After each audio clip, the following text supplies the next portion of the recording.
I mean, I don't know how many people will be in there so far. Okay, now we should be. Let me check YouTube.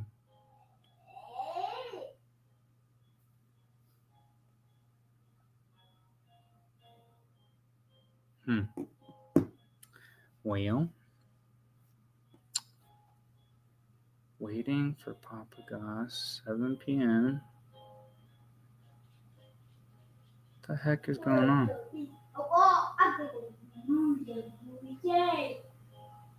Oh, okay. I think we're live.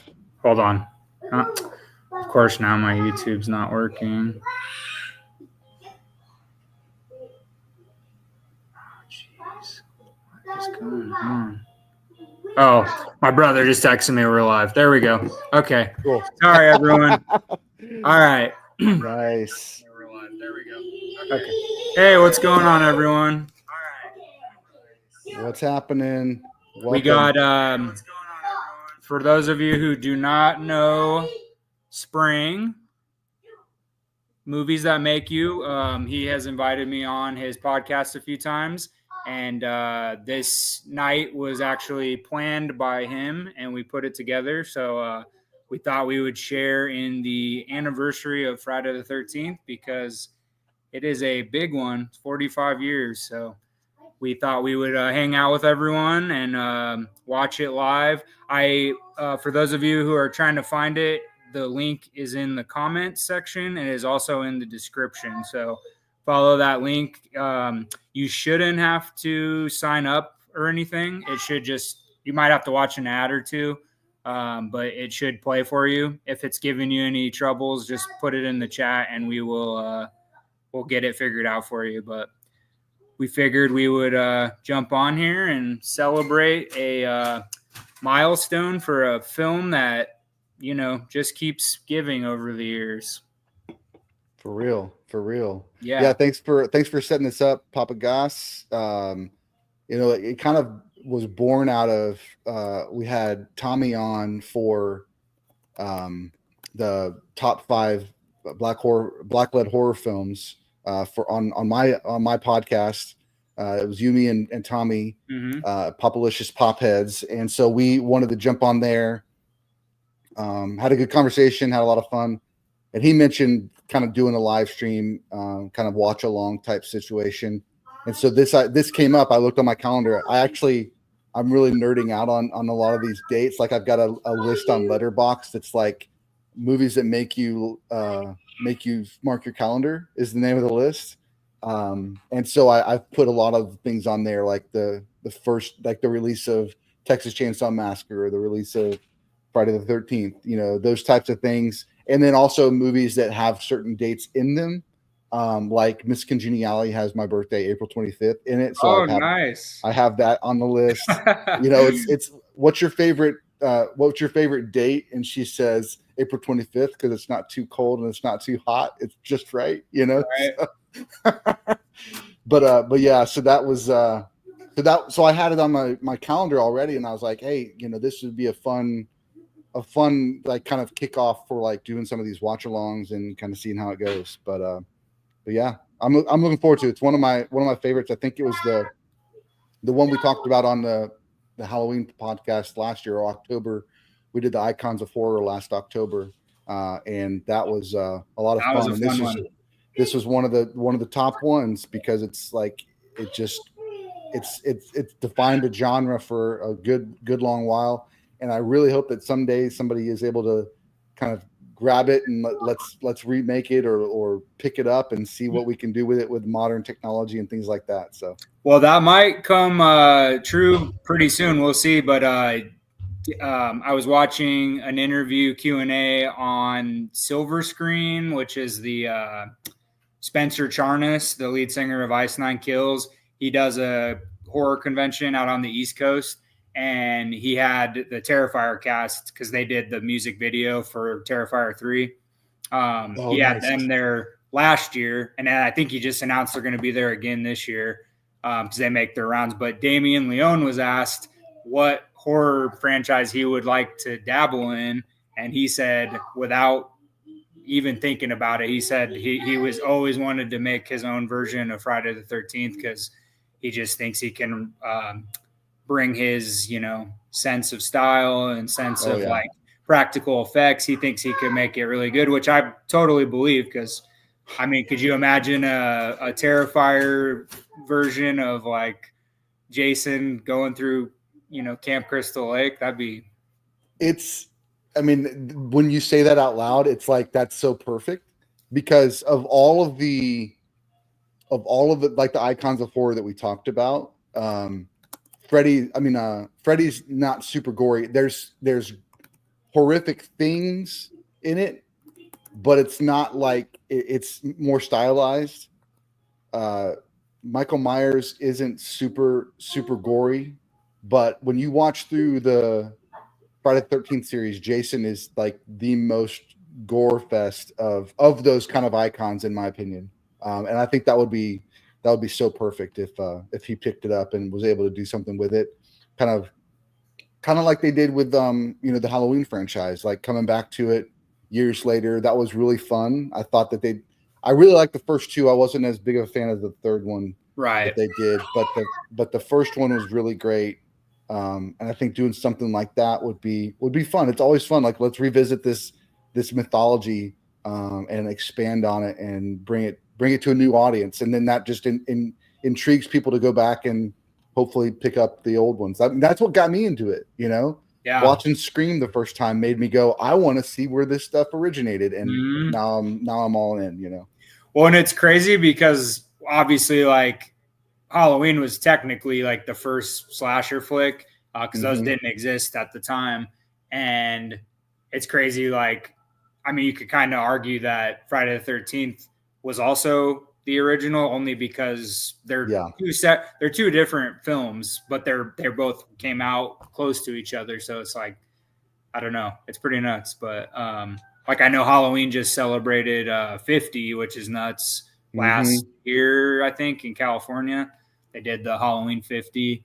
But yeah, I mean, you can argue that both of them have their own impact on being original slasher flicks. And it's just kind of crazy, like, all the sequel, they both have had a bunch of sequels. And then obviously that kickstarted a huge surge in the 80s with so many slasher flicks, kind of knockoffs of Friday the 13th, or we had all the Nightmare on Elm Street. And then later on we had, the Chuck. So like, it just kind of kickstarted everybody trying to do the same thing, but in a different way, which is cool. So Friday, and I think each Friday the 13th, honestly, even though most of them take place in the same spot, they're all unique in their own way. Like, obviously the first one, we don't even really see much of Jason until the end.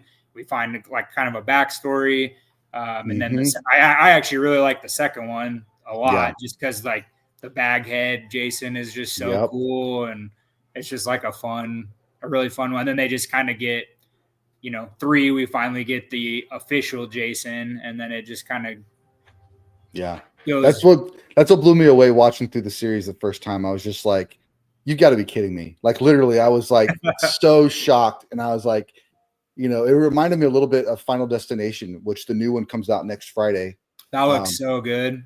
But the second movie has the most iconic scene. Everybody, when they think Final Destination, they think the logs on the truck, and that's in the second one, not the first one. The first one's the plane, and the second one is the crazy log truck that has now scarred every single person that ever rides on the highway and sees a log truck. They're automatically scared.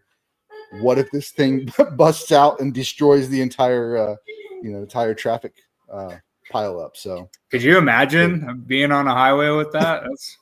I think that unlocked a new fear for a lot of people too. Like, now people, I mean, there's already terrible drivers anyway, and you can, I mean, anything could happen on the highway or the back roads and stuff. But I think like well, first off, you don't see too many trucks with giant tree logs just chilling out. I mean, you see machinery and stuff like that, but not actual tree logs. So I think that would be absolutely terrifying if that was coming at your car windshield while you're driving. So not to do too many plugs, but on Monday we've got our Final Destination series episode dropping. So Kristen and I talked through all 5 of the first 5 of the series, and it was a lot of fun. Like, we enjoyed watching them.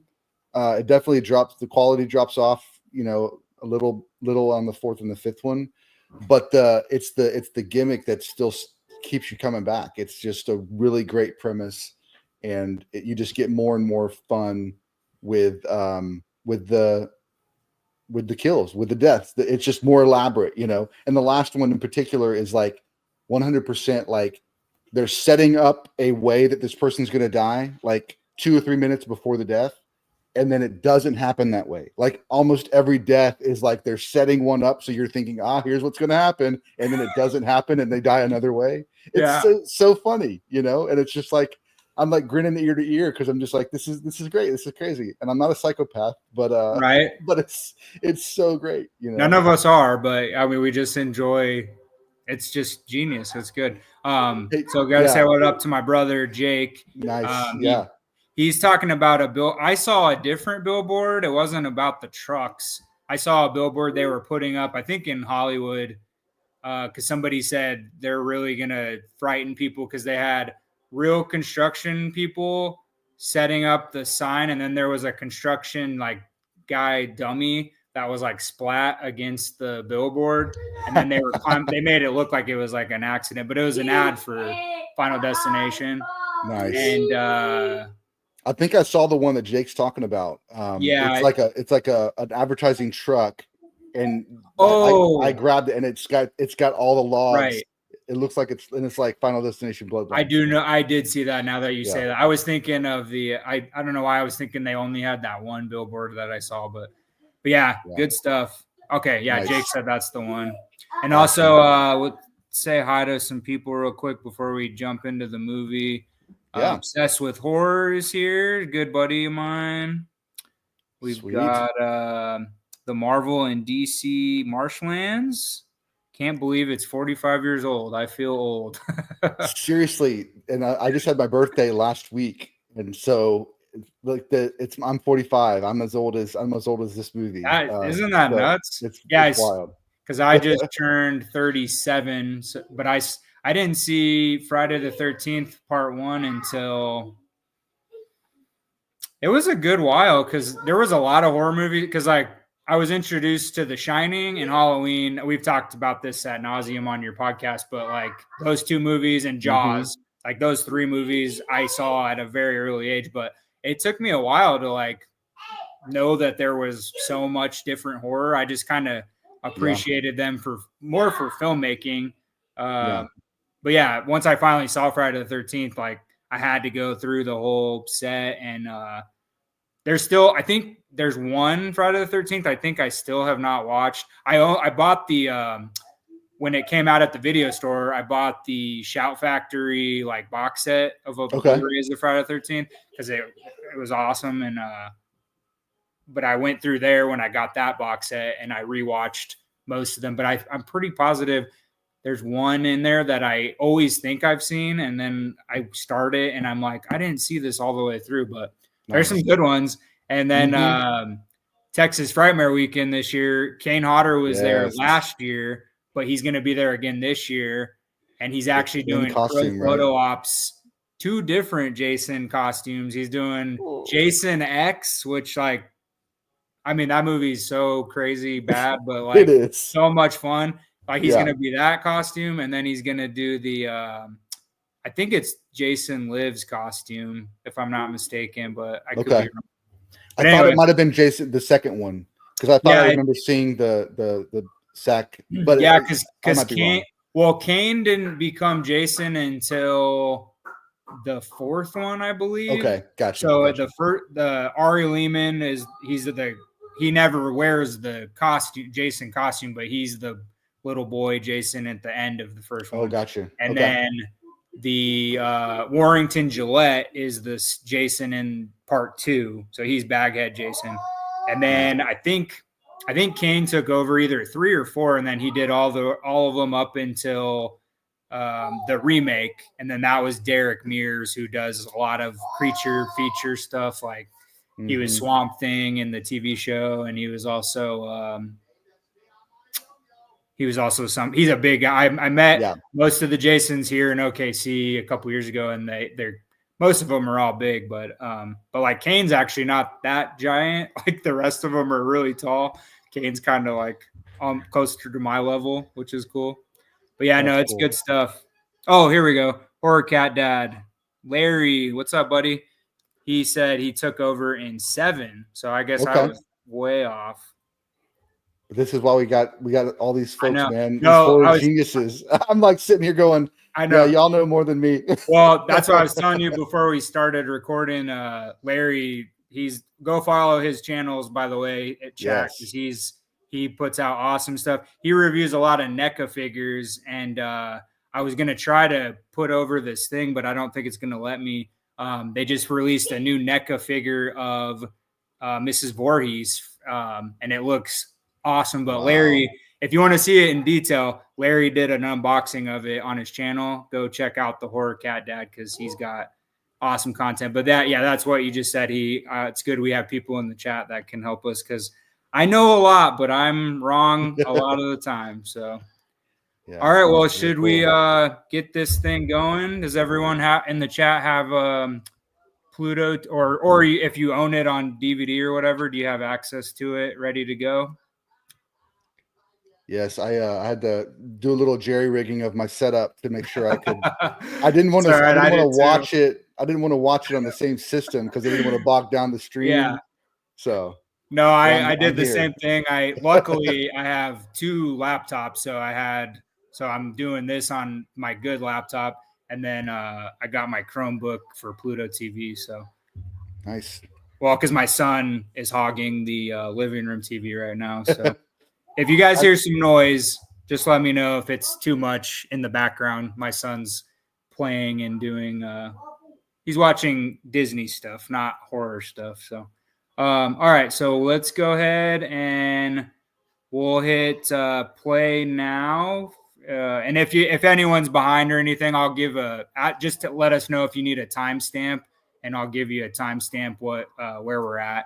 And with these free apps, a lot of times you get ads in different spots. So like you might get an ad 10 minutes in, one of us might get an ad 30 minutes in, but it's all good. Okay. So I just started it on my end. It's just loading right now. Okay. But yeah, this will be fun where you can just kind of chat and watch the movie. That's a good one. Back when movies were only an hour and a half. Yeah. Exactly. I know. I just saw. What is it?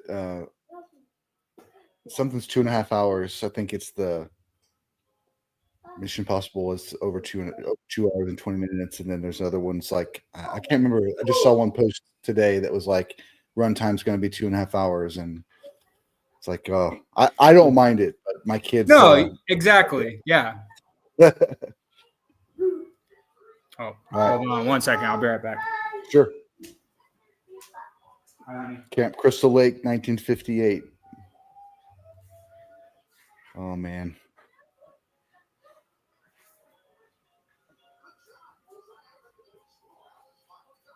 Singing around the campfire.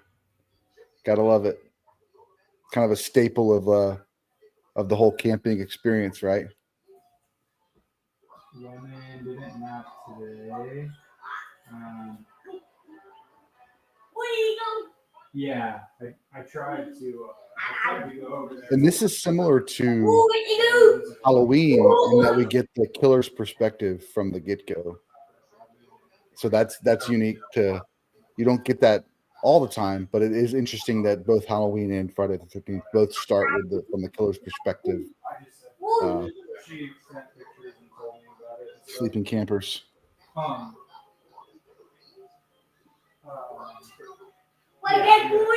And then he had all his dinner already, and I bathed him, and then I'm doing my Friday the 13th live right now in the kitchen. Oh, you're okay. Not much for hungry. We got. I ate some stuff for lunch, but we're just kind of chilling. Yeah, but we got stuff here, but yeah, I'm just doing it in the kitchen now.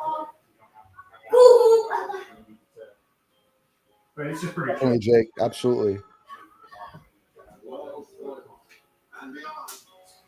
Okay, love you too. Drive safe.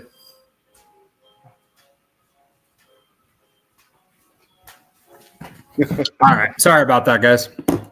No worries. We just finished Kumbaya or something on my end. Oh, Tony's here. What's up, dude? So Tony is from Brendan, who I was telling you about, the Horror Green Book. We are in the GBG, the Green Book gang. It's pretty cool, but yeah, Tony's awesome. You and Tony would get along well, Sprang, because he's a musician. Okay. So he's played in a bunch of bands over the years, and nice. Yeah, Tony. He always messages me cool pictures from his heyday of opening up for bands and stuff. Oh man, that's amazing. Yeah. My biggest thing I got to do was we got to go to China and do a week in China where we worked at a school and we worked with their band, like their orchestra. Yeah. And I played at like 3 or 4 clubs in China. So that was cool. But you know, we didn't like open for anybody special or anything like that. No, that's still cool, man. I mean, yeah, just the fact that you went to China, like a lot of people, it was a crazy. Don't get those opportunities. So, yeah, no, Tony sends me cool. Like, I'll mention a bit. Tony? Who was I just talking to you about? Oh, I posted about Pierce the Veil, and he said he used to play with them before they got like big, and then. Wow. And then he sent me a picture. He opened up for Sum 41 at the. Oh man, that's amazing. Yeah, but yeah, you guys will have to message each other we'll catch or whatever. Up, yeah, Tony, he's got a YouTube channel also, chat. So go subscribe to him as well. But he's cool, Tony's man. Awesome. That's awesome. Oh, we got the campfire. They're doing the dirt. Are you guys all at 4 minutes and 38 seconds? Yeah, I'm at 39 now. The guy just got stabbed. Yep. But this is like the quintessential like horror piece that right. When you talk about Scream, right? Yeah. Like you're having sex. Yeah. So you're gonna die. Sorry. Well, and then the score for this is just so unique too. Like it's almost so like Harry Manfredi, obviously, but it's so simple. It's kind of like it's crazy that like John Williams did like the Jaws score, and it's just so. Oh, I really like that intro with the title that comes through. I kind of wish, I know 3D wasn't the 3D we see today, but like when Friday the 13th Part 3, like the 3D one came out, that probably was a lot of fun for people in the theaters. So speaking of Jaws, I wanted to mention earlier, I was getting chills, but then we kind of jumped into a different topic. So this is the 50th anniversary of Jaws. I know. Year. And we're going to do a podcast on it. I thought maybe we do a live stream and we watch Jaws. Yeah. And I'm going to have the kids. Sign me up, man. The kids haven't seen it yet, so that'll be fun. Yeah, we can probably get all that. I'll have to Larry, you're in here. Don't you love Jaws, right, buddy? I'm trying to think. One of my good content creator friends is like a diehard Jaws fan. Okay. I think it's Larry, but I could be wrong. I know he appreciates Jaws, but he's asking what's our first Jason film we saw. I think it was the first one because I had watched Scream in high school and I really wanted to go back and watch the original. So when I got to college, I ended up every October I'd pick a franchise and try to watch all of the ones in the franchise. And Friday the 13th, I think, was my first one. And so I wanted to start at the beginning. I'm like that completionist. I want to watch them in chronological order, even if they were released, sometimes I watch them in chronological order. But that one I did. I watched in release order because I wanted to see kind of from the and that's kind of what we were talking about earlier is like the crazy reveal. And I don't want to ruin it for anybody who's not seen them, but you don't get the hockey mask till the third movie, and I was just like mind blown. I was like hooked. I was like, this is so genius. The fact that the iconic visual that you get of the killer doesn't even show up till the third movie is like bonkers, man. It's just that's amazing. No, yeah, I was gonna piggyback off of that and say like that's how I saw it too. Is the first one. Most of the horror movies that I got into, like I know a lot of people who know me now from just being on your podcast or on my channel and stuff like that. They think that, you know, I just grew up watching every horror movie, but there's a lot of franchises I didn't see until probably like my early to mid 20s, because when I worked at the video store, that kind of jump started everything because we could rent anything that was used in the store. So we would get stuff traded in, like hard to find horror movies, movies you're not supposed to watch, like that are like banned in some countries. So I would just rent them and take them home for the weekend. And that's how I got most of my like love and appreciation for movies. So that's awesome. The first time that was a trip. For Jaws. Yeah, his where his face. Well, his face is technically mutilated. I think I know which one you're talking about, Tony. The is it when the sword gets in it? Yeah, that's like 4 or 5, I think, because it's when we get that the kid, the Corey Feldman character, we get like a trilogy with him. So New Beginning, I think, is when he gets when the mask gets torn off. Yeah, that's Larry probably knows the answer. I was gonna go back and I did watch 2 and 3 recently, but I was gonna go back and rewatch like most of them, but I just hadn't had a chance yet. There goes the old creepy guy on the bike. You know what's so funny? So I worked at the video store. There was this guy who worked with me, not for too long, but I still talk to him occasionally on Facebook and stuff.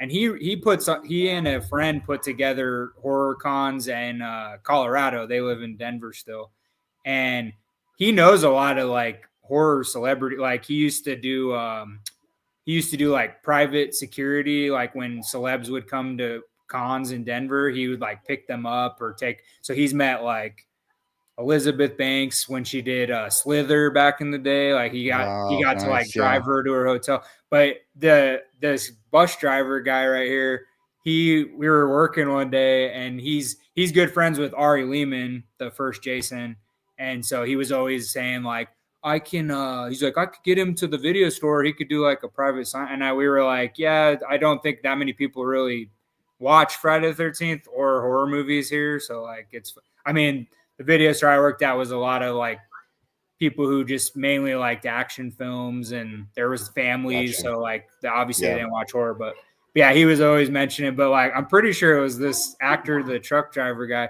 He one day randomly was like, he's like, I could get us the truck driver from part. And my other friend and I looked at him and we were like, no one. Okay, first off, nobody's gonna know any of the Friday the 13th, but they're definitely not gonna know the bus. No, the truck driver. Yeah. So you can. Amazing. I mean, you could get him to come here. I don't know if anyone's gonna care, but it's fine. Yeah. Oh, here we go. Yeah, the machete to the face slides down at great effects. Larry, which Tony was asking in the chat, which one that was, which Friday the 13th that was, because we're not really good at the Friday the 13th knowledge like we should be, but yeah, my guess is 4, but I could be wrong. I think that sounds right. 4 or 5 are in that area. 5, but New Beginnings. And then Larry talked about the Jaws scene with Quint giving the monologue on the boat. I want to mention that I can't remember the name of the boat, but they did a movie and Nicolas Cage is the boat like captain. Yeah. So I want to watch that as well, kind of prep for Jaws by watching like the retelling of that story where the sharks came after all. Yeah. Not only that, but they did there's a play that oh my gosh, why am I drawing a blank? Robert Shaw, his son, wrote a play, and it's the three main guys in Jaws, but it's what happened like behind the scenes. So like the set of the stage is just the boat, but then it's like the three actors they have playing them, which I think his son is that he wrote it, but I think he plays his dad in the play as well. Cool. I saw like a news story about it. They did it behind the scenes, and it was really cool. But yeah, Jaws is so. I think that movie I didn't appreciate it until I bought. So like that was around. I was just building my Blu-ray collection at the time, and Universal Studios makes like at the time they made some of the best Blu-rays. Like they use some kind of state-of-the-art thing to like really take all the dry spots out of the film cells and all this, and they up the sound and like little things in Jaws, like the background noise that you couldn't hear originally, you can hear now. And they just did such a good job. But I think the magic of that movie and how hard it was to make, and you don't even see the shark until an hour into the movie, like that, like, I mean, obviously Spielberg went on to become the legend that he is, but like when he was making that movie, he only had one Midnight. No, I'm not Midnight. Sugarland Express was the only movie he had out at the time. And and I think he did that based on the fact that the technology failed him. Like he couldn't, like it broke down, so he had to very limitedly, like very minimally show the shark because it was breaking down all the time. But that ends up defining the film and defining a genre. Like that ends up being like it's a haunted house film on a boat. You know, where the villain is coming after the killer's coming after you, and you don't ever see the villain. I mean, all these horror genre films end up copying that feeling, and he did it out of necessity, but it ended up making the film better in the long run. So yeah. Real quick, we're gonna say hi to Happy Toys and Collectibles, Donovan. He's also from the Green Book gang as well. Nice. So thanks for coming in, guys. It's cool to see a couple of you in here. So this was just something we kind of sprang. I know you guys have probably seen him on my Instagram and stuff, but awesome podcast. So if you guys go follow him on all that stuff, because he does some awesome stuff. And I was a guest on a few episodes, but yeah, it's really cool to see you guys in here because I know you dabble in a lot of people's channels, so it's cool to see you guys hang out. We just kind of wanted to make this a chill. This is like the first live we've done together, and we couldn't think of a better one than 45th anniversary of Friday the 13th. So yes, we saw Kevin Bacon in the scene. We went from there. Yes, Kevin Bacon right in the scene right before this one. We see a very young Kevin Bacon kissing on a girl in the front seat of a truck. I mean, you can't ask for a better introduction to movies than that, right? Well, that, and then this movie was groundbreaking for a lot of reasons, but obviously, like the makeup effects, Tom Savini, like this catapulted his career. This was like the first big thing that he worked on, and I mean, his effects in this are so good. And he actually did one that people, I mean, it's very, very similar to Friday the 13th, but a lot of people think it's actually better. And he did a movie, I think he directed it also, if I could be wrong in the chat, but the movie The Burning, if you've never seen it, oh my God. Gotta add it. Yeah, no, like when you watch it, it's at a camp. It's the same kind of setting, but a lot of it's in the daytime rather than like some of the nighttime scenes. But the makeup effects are but Tom Savini worked on that one too. So he was like, I think around that movie, he was just starting to get more money to work on films. And then not too long after that, I think is when he started his school. He does like a makeup effects school you can go to. That's cool. mustache and bandana. I think he's going to be at Fan Expo, Dallas Fan Expo. Yeah. No, I think Frightmare. Oh, that's what I meant. They Frightmare. Usually, I feel like he's there almost every year. Like I know Larry goes every year, and I know he was there 2 years ago for sure. The mustache and bandana. Definitely, man. Definitely. Like Right? I was thinking the same thing. Like this is where the dad bod entered into the zeitgeist. You know, Tony, that's so cool, man. Tom Savini. What a guy. I had an opportunity.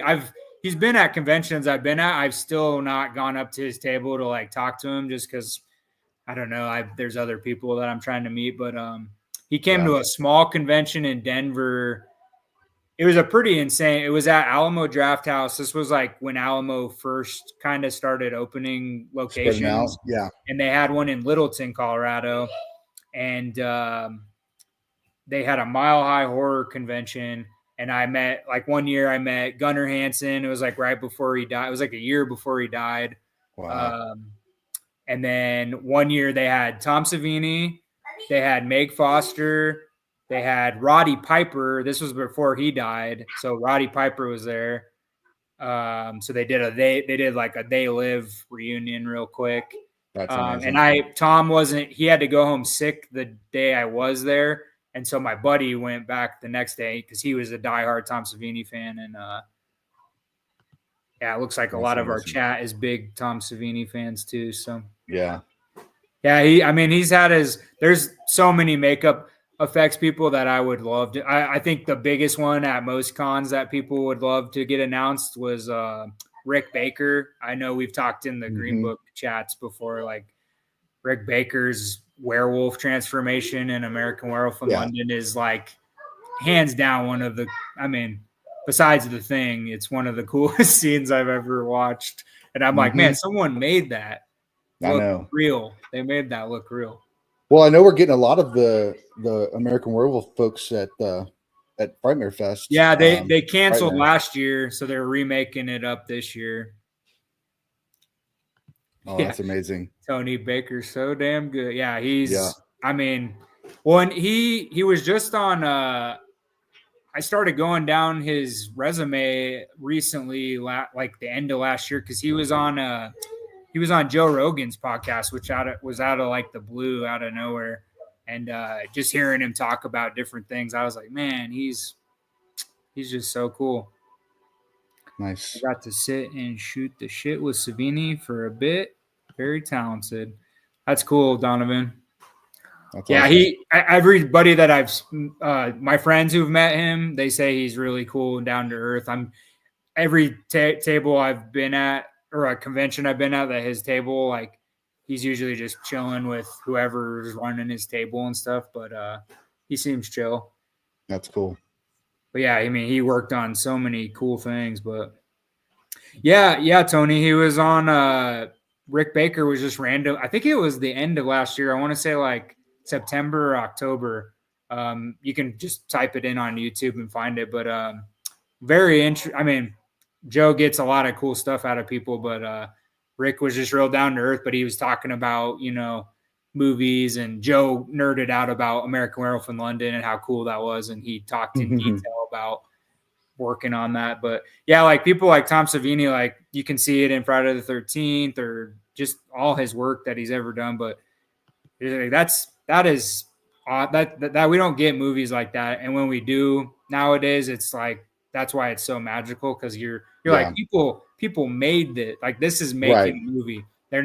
It's cool. CGI's come a long way. It's really cool. Like obviously we can't have cinema sustainable without CGI advancements, but like true makeup effects, like you don't, that's what got me into horror to begin with. Cause I watch stuff and I'm like, how did they make that? Like The Thing, Hellraiser. I was going to mention that one. That was the one. Yeah. I came late to the Hellraiser game, and we watched it a couple years ago. And we were both just like, that was the most fascinating thing. Definitely scary, but also like how they came up with all of that, those practical effects to do that. It's just amazing. They've just really sold it. And Yeah, we're about to get our first kill since the opening, I guess, but the present day kill. There we go. Yeah, Larry said Savini was odd to me. He was a tad standoffish, but run-ins, he was totally cool. Yeah, when my friends who have met him, they didn't say he was like, very enthusiastic or anything. They just said he was nice, and they just and there's some celebrities that are like that. I've never had any that were mean in a sense, or I've never seen anybody mistreat their fans, but like I've had a couple where they just didn't have much to say, like Vincent D'Onofrio. I met him last year here at GalaxyCon, and I always usually thank the celebrities, like, "Hey, thank you so much for sharing your weekend, whatever." And he kind of just nodded his head and signed my item and smiled, and then that was it. I mean, it wasn't like we sat there and did. Jamie Kennedy, when I met him last year, it was like the end of the convention, and I think he was drunk or high when I met him, so he was not mean, but like he was not. Yeah. He wasn't there in that moment. Wasn't present. Yeah, he probably doesn't even remember me. He's going to be at OKC Horror coming up this summer, but nice. I was trying to talk to him real quick because he had nobody at his table, and he just kind of was off in his own world. Let's just say that, but still cool nonetheless. Mm-hmm. We were talking about where you were standing off, were you taking care of things, but the POV, the killer POV, similar to Halloween, the Halloween opening, but this one borrows it as well. Yeah. At the beginning, but then we also get it throughout, and that kind of keeps that mystery of who is it, what is it that's following it, what is this person that's following these kids and harming them. So.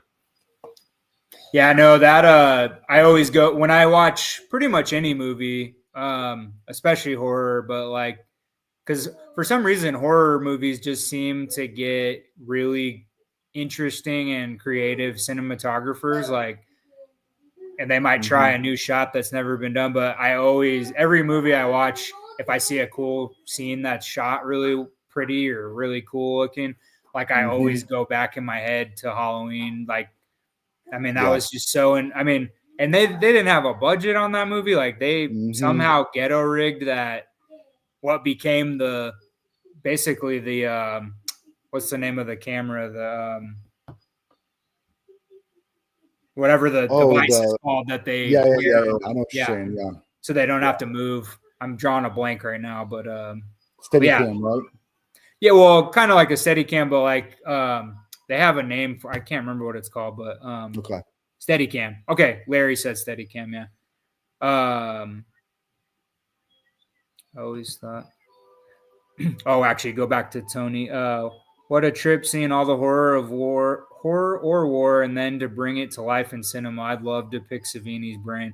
Yeah, that's right, because he was in some military branch before he got into cinema. Tom Savini, he was, so I think that's what Tony's referring to, if I'm not mistaken. But yeah, I can't imagine. Well, some of those, right? Yeah, some of those people, I mean, even actors that were in some of the wars in the early days and then had to, translate that in there. Oh, Tony said he was a photographer in Vietnam. Wow. Jeez. Could you? Oh, that's okay. I did read about that, Tony. Yeah, no, that is. I can't even imagine what he saw there to translate that into his work. Like, that's insane. One of the movies that comes to mind as you mentioned that is maybe an odd one, but It's a Wonderful Life. Yes. The director and the main actor came back from war, and this is their first movie after their first World War, and they're wondering, like, what is it that we're doing? Is it worth anything? They were both somewhat depressed, and as they were shooting that film, but the film helped them kind of process through life and the meaning of life, and it's really powerful. So I heard that from another a podcast called by a guy named Dan Merle.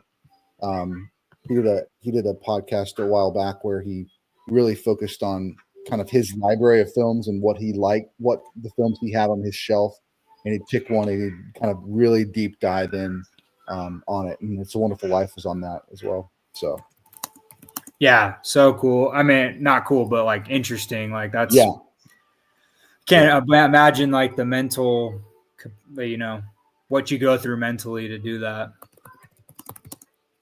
So, Horror Cat Dad. So you talked about the killer's hands. So that brought to mind. I was traveling with a bunch of friends in high school, and we ended up getting a wild hair one night because one of the places we stayed had like a big Dr. Seuss hat, and so we got the hat, and we got like scissors, and we did an entire like photography shoot, not film. It was just pictures, but all you saw in the pictures was the scissors and the Dr. Seuss hat, and somebody was being killed. And I just remembered that when you said that, seeing the hands in the film made me remember that. I need to see if I have those pictures somewhere. But it was kind of crazy. I think we did like 40 or 50 pictures where we were kind of trying to like do like little shots of like this killer going around killing everybody else in the entire group. So yeah, it's amazing. I'm not sure where everyone else is at. Mine's at 27:45. All right, I'm at 28:37. Okay, I had an ad a little bit ago, so maybe mine's just a little bit behind. It's all right though. Kevin Bacon in mine is being talked to by the police officer. Mm-hmm. Yeah, and I think this was Kevin Bacon's. This wasn't his. Was this his first movie? I'll check. I'll look it up real quick. For some reason, I'm thinking this was like his second or third movie, but I could be totally wrong. I should know off the top of my head, but let me see here. Man, talk about somebody who's done like just an all over the place body of work, but does some amazing horror and thriller work. Okay, so he was his first movie ever was Animal House.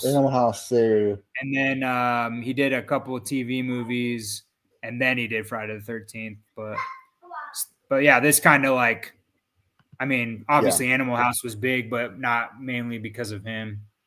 And then Footloose, a few years later, puts him over the top, as far as being recognizable and being a star. So my brother said, well done. The beginning of 6 Degrees of Kevin Bacon. Yeah. For real. I think I've tried to play that, I think, a few times because I feel like my friends thought I could do it. Mm-hmm. And I think I usually end up going over, like I do an extra one or I do one too early. Like I never get it right on the mark. I think I had it one time where I got it right on the mark, and it was like a popular actor that I started with. So of course it all ended up back. That's a crazy game though. I had a friend, actually it was when I was traveling, and there was this kid that played that with me, and he always won, and he always used Ed Harris as his trump card because people use that a lot. Yeah. All of 13. So, and he's in a lot of movies too. So it's easy to kind of to jump there. So yeah, no, Ed Harris. I forget. There's another actor who some of my film cinephile people used to use a lot just because you could always usually get there. But hey, Brian's here. Nice. And he's out of Dallas, right? Brian actually lives in North Carolina. Okay. Yeah. Okay. No, Brendan, the Horror Green Book, he's in Dallas or near Dallas. Yeah, I lived in North Carolina for about 5 years after college. So okay. What part are you in? Brian, where do you live at? What part of North Carolina? I should know. Can't remember off the top of my head. While he's doing that, this girl always reminded me of Molly Ringwald. Like I always thought of. Yeah. Just because the red hair, obviously. I mean, they don't look alike, but it's like it always reminded me of her. Oh, Coach to Concord. Yeah. Yeah, no, she was actually, they did a couple of reunions at Frightmare last year. They did Scream. They did a huge Texas Chainsaw one. It was because it was the 50th. So they did, they had like 20 different people who worked on Texas Chainsaw. And then they did a small Friday the 13th reunion. They had Savini was there, the actress Adrienne King. Wait, yeah, Adrienne King. And then Sean Cunningham, the director, was actually there last year for Wow, Friday. that's cool, man. And it kind of surprised me because I know he's mostly a producer also, but his when they get those directors from like the iconic horror movies, they're usually like a little bit more expensive for an autograph. I think his auto was only like $50 or something, but I almost went to I had so many people last year. Like I got most of the Scream cast, which I probably could have waited on because they do cons all the time. And then Doug Jones was like my big, like I couldn't believe I got to meet Doug Jones last year. That was one of my favorite ones ever, but that's cool. Had a lot of people. And then I'm trying to think. Oh yeah, Juliette Lewis was there last year. She was a cool one. But it's crazy, man. I've never been to a con, and I'm going to 2 this year. So hitting up Fan Expo for one day with the kids. Those of you that don't know, I do my podcast. It's about half the time it's with my boys. I got 4 boys. One of them's away right now, but we're basically just talking. I'm introducing them to all these series and all these franchises and all these movies, and we usually watch a movie to gear up for a new release that's coming out. But we just kind of chat movies for about 30 to 45 minutes. And so that's fun. And then my wife is on it a little bit. And then I bring other guests like Mr. Papagas and others have been on the show. And it's a lot of fun. But yeah, so like when we do the Fan Expo, we're definitely going to be doing some Instagram lives because the kids are just going to be freaking out. But they're already like planning their cosplay. So that's kind of fun. And then like literally, I think it's like a week later is Fright Fest or Frightmare, Texas Frightmare. And so my wife and I are going to be going to that. So that's going to be this year is insane, especially like OKC to Dallas because Frightmare weekend is in a few weeks, but that's the same weekend as GalaxyCon OKC here. And they got some big guests for that. And then the next weekend is Fan Expo Dallas. And then July is OKC HorrorCon, PopCon together, and they're getting some bangers. Tony, I'm gonna put Sprang's podcast, well, the YouTube version. I'm gonna put that in the chat. Give me just 1 second here. Yeah, we got I was too late to get the full weekend pass for the family pass, but the family pass is awesome for Fan Expo. It's like $120 for all 3 days for up to 6 people. So I was like, that's a no-brainer. But we ended up just being able to get the Sunday pass for that one. So yeah, you guys are gonna have a blast. I want to Fan Expo Dallas looks. I just was looking yesterday at the lineup, and even with a couple cancellations, I was like, man, this is. Yeah. Well, the fact that Elizabeth Shue is going to be there, like, I've had a crush on her for so like, right? I love her so much, and my wife, like, we always joke about like our celebrity passes, and she always gives me a hard time because like, Elizabeth Shue doesn't pop up that much these days. Like, she was on The Boys, and she made a cameo on Cobra Kai and stuff, but like, she doesn't show up that often, so. I saw she was announced, and I was like, "Oh my goodness!" So I got to tell you. Oh, go ahead. I was gonna just say, chat. This is the YouTube link for the Movies That Make You podcast, but it's also on Spotify, and it's also on Apple Podcasts or wherever you get your podcasts as well. Yeah, we just went to video this year, and that's been a huge. Hold on. Hold on. Sorry. Hold on. Sorry. Hold on.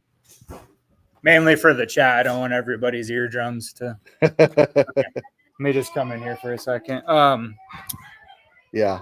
Continue. Sorry, I didn't mean. Oh yeah. Well, but I it's a lot of fun to be on video because you get to see the kids' personalities and stuff. Audio is fine, but like seeing them like goofing off and stuff. And I've actually when I was first starting out, it was a little tough because I wanted to be professional and I wanted to be perfect. And like over the last 2 months, I've decided, you know what, like it's more important that these kids have fun when talking about movies than it is to have a professional acting podcast.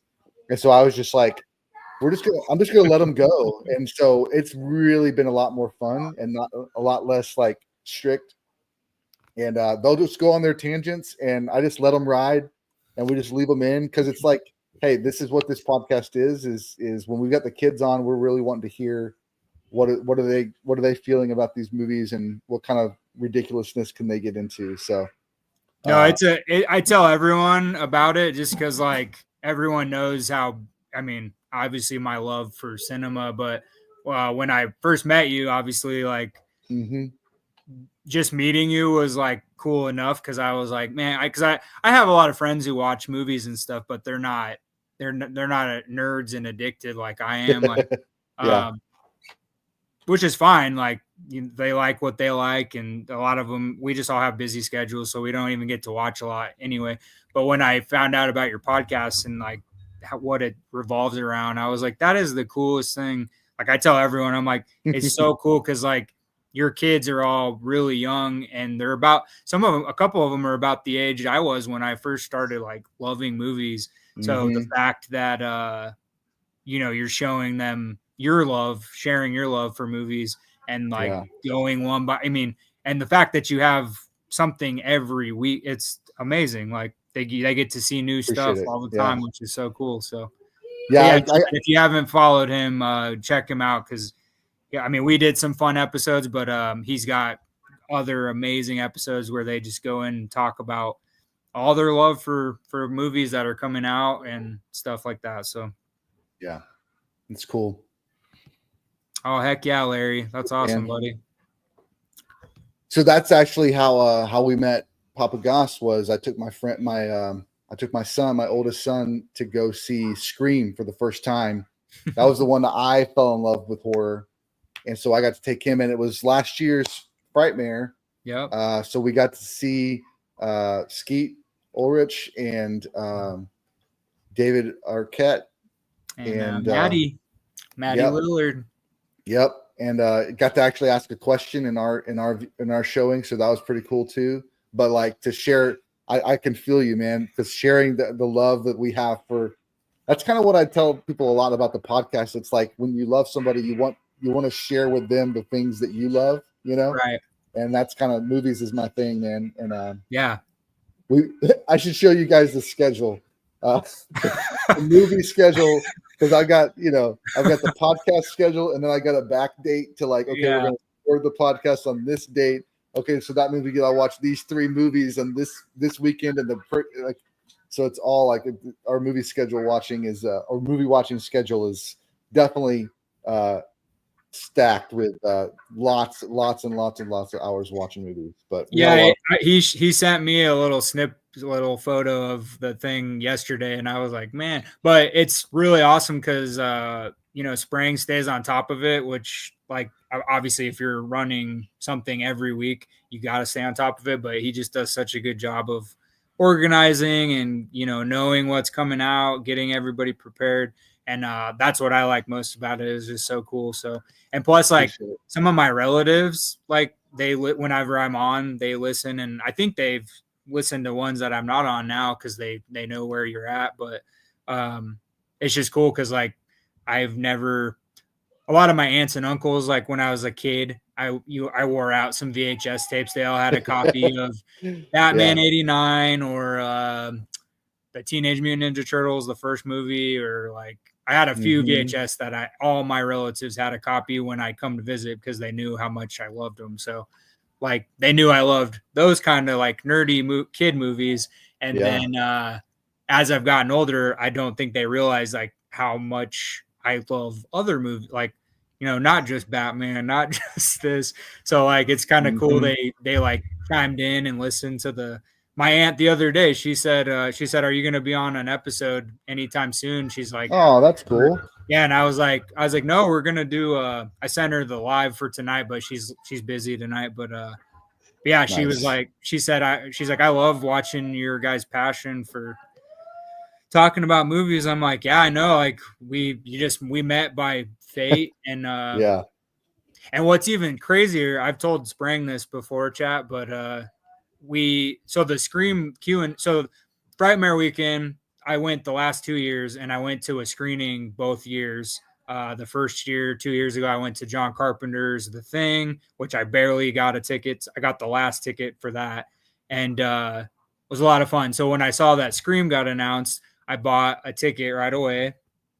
Yes. I left Oklahoma City early to go down there, and because my wife's family all lives down there.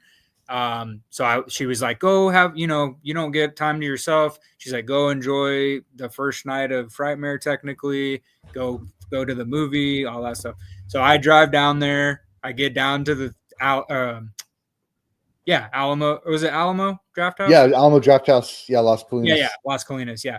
So I get in there and go up the one there is kind of built weird. You have to like go up 2 sets of stairs to go. It's like upstairs, not like on a level. So we get up there, and I'm pretty positive Sprang and your son Jacob were standing in line, finding out that their flights were all delayed. So they moved it to the final day, which was weird. So it was like 9 Sunday o'clock night. Sunday. Yeah. So I had already been down there. So I had to, I got down there, and then they didn't have the Q&A.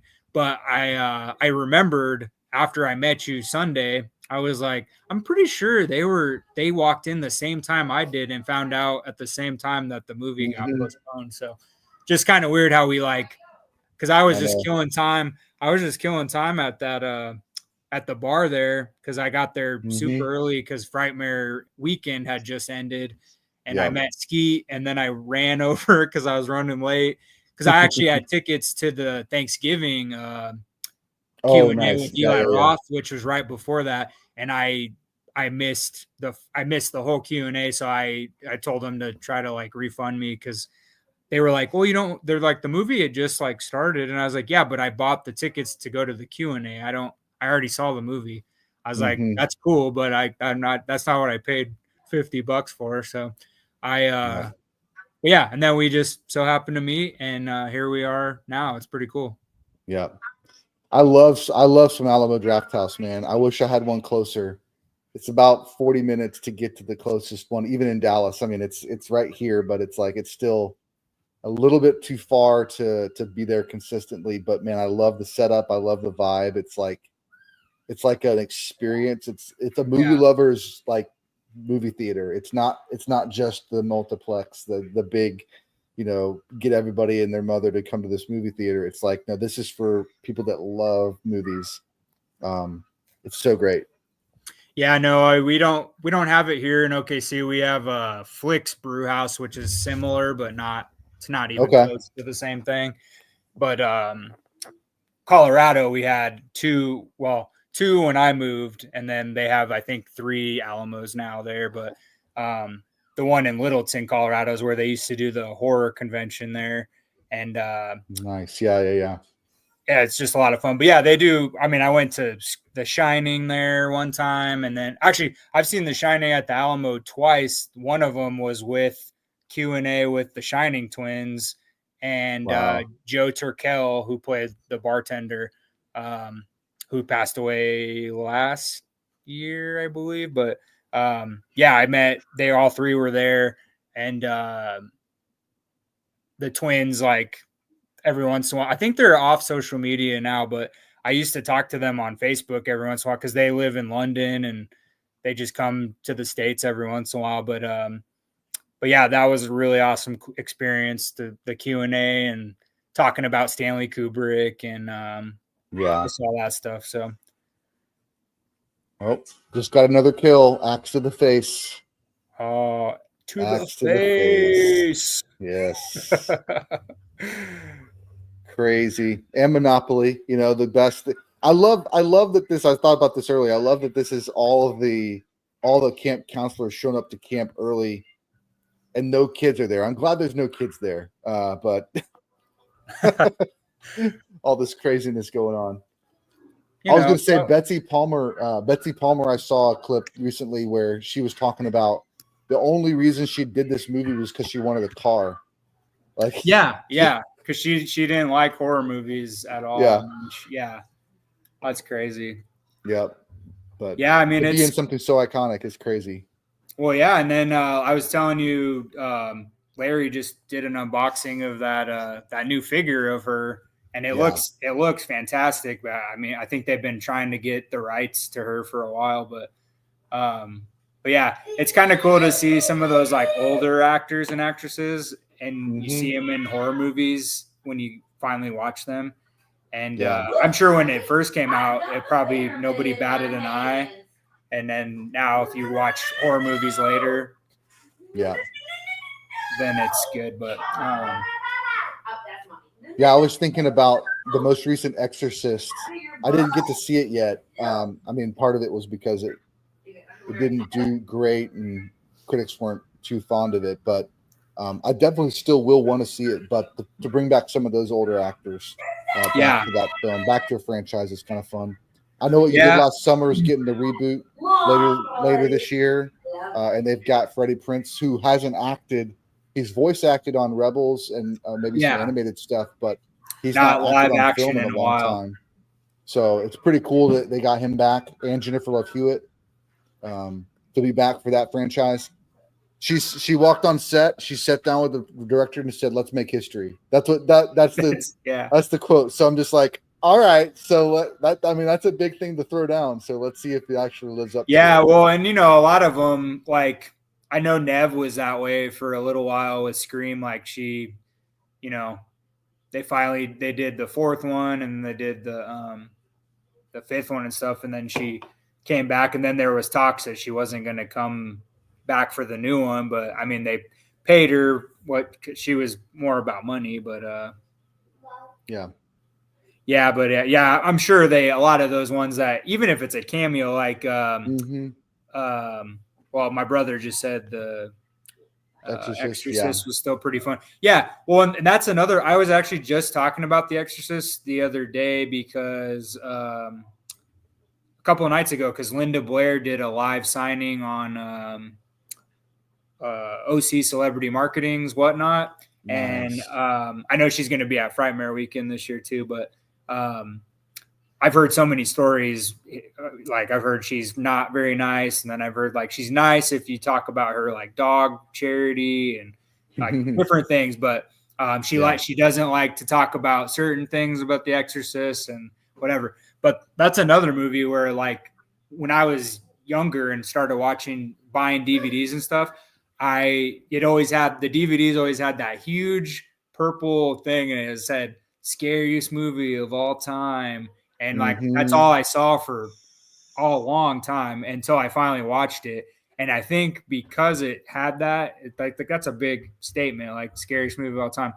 I think the first time I watched it on DVD, I don't know if I just didn't have it like I don't know if I wasn't paying attention enough. I do appreciate that movie because William Friedkin, it was an amazing director, and that's another effects-driven movie that's really cool. But well, I have a friend of mine that I had actually my good friend David. He bought the movie having never seen it on DVD because I was like, dude, it's so good, and so he bought it. I haven't never watched it, but I have another friend that we watched that movie together, and she never wanted to watch another horror movie ever in her life.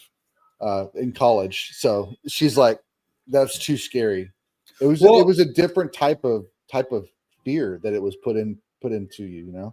I think like when it did come out, I'm sure it was like super terrifying because people. I talked to some friends, like close friends, their parents who saw it in the theaters when they were teenagers or whatever, and they said it was so like everyone was so scared because the whole attic in the house was where Mhm. like nobody wanted to even be in their houses and stuff. So I'm sure a different time, different type of scary, but like Yeah. I think I don't not like that movie. I actually really Sure. appreciate Yeah. that movie for cinema purposes. Like it's so well, and just all the stuff around it. There's a really awesome. I think it's on the bonus features for the Blu-ray, but there's like a 3-hour documentary on how they made The Exorcist, and that Nice. documentary was so good because it showed all this like the physical stuff they were doing, practical Mhm. effects. Like what's the she just returned for Exorcist Believer.